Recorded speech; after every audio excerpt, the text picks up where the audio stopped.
নমস্কার বন্ধুরা, আমি একটা রেসিপি বানাবো আজকে। এই যে সর্ষে ইলিশ, এই যে ইলিশগুলো ধুয়ে রেখেছি ভালো করে, আর নুন আর হলুদ দিয়েছি, দেবো কাঁচা লঙ্কা, এই যে দেবো সর্ষে বাটা, দেবো সর্ষের তেল,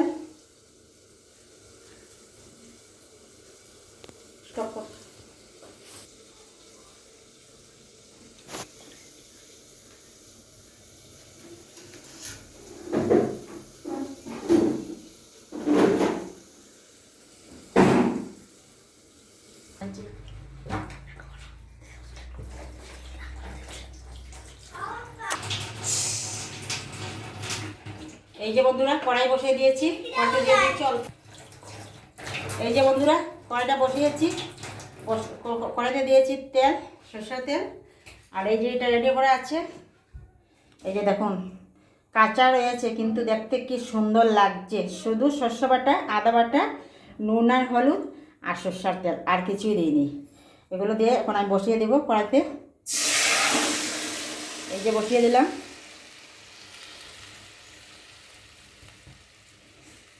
এই যে দেখুন বসিয়ে দিয়েছি, এখন ঢাকা দিয়ে দেবো ভালো করে। ঢাকার পর খুলে দেখাবো।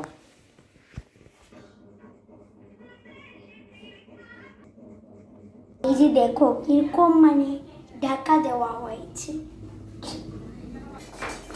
এই যে দেখুন বন্ধুরা কি সুন্দর হয়েছে, যা সুন্দর গন্ধ বেরিয়েছে বলে আর লাভ নাই। আপনারা তো কাছে না, অনেক দূরে, গন্ধ পাচ্ছেন না, আমি পাচ্ছি। বললাম না, আমি ভিডিও যে সবসময় ভিডিও আমার নাতনি তো পোস্ট করতে পারে না, অত লেখে ওকে সুন্দর করে পোস্ট করে, আর আমি এমনিতেই পোস্ট করি। আজকে তো রোববার, নাতনি ঘরে আছে, আজকে লিখে সুন্দর করে ভিডিওটা পোস্ট করে। আপনারা পুরো ভিডিওটা দেখবেন, অবশ্যই লাইক করবে, কমেন্ট করবে, শেয়ার করবে, আমার পাশে থাকবে।